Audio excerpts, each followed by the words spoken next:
Assalamualaikum warahmatullahi wabarakatuh. Perkenalkan, nama saya Naura Amniasa Fitri dari kelas 10 MIPA 3. Di sini saya menjelaskan tentang substansi dan strategi dakwah Nabi Muhammad SAW di Madinah. Ketika tiba di Madinah, Nabi Muhammad SAW meletakkan dasar-dasar pembinaan bagi masyarakat yang baru terbentuk. Pada prinsipnya, apa yang beliau lakukan di Madinah adalah merupakan nilai dan norma mengatur hubungan kemasyarakatan yang majemuk dan plural dalam segala aspek kehidupan sosial, ekonomi, politik, hukum, dan lain-lain, yang dipimpin oleh Rasulullah SAW dengan sumber utama Al-Quran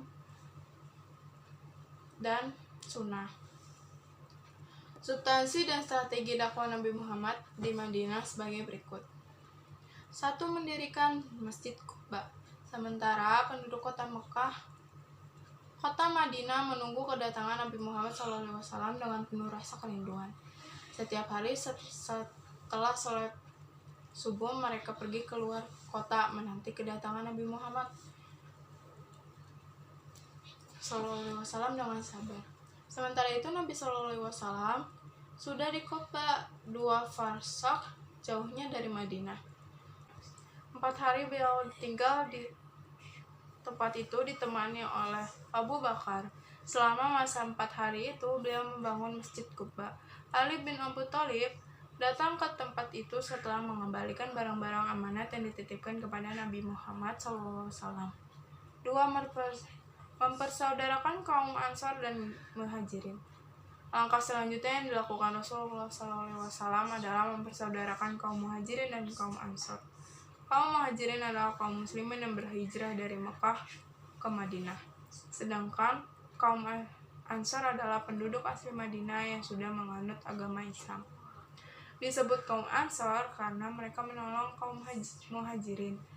Di samping itu, di Madinah juga terdapat orang-orang musyrik dari sisa-sisa suku Aus dan Khazraj, serta orang-orang Yahudi. Orang Yahudi terdiri dari Bani Qainuqa di sebelah dalam, Bani Quraizah di Fadak, Bani Nadir tidak jauh dari Fadak, dan Yahudi Khaybar di utara. Dengan kondisi penduduk yang bermacam-macam ini, mula-mula Nabi SAW menyusun strategi di mempererat persatuan mereka untuk menghilangkan segala bayangan yang akan membangkitkan api permusuhan lama di kalangan mereka itu.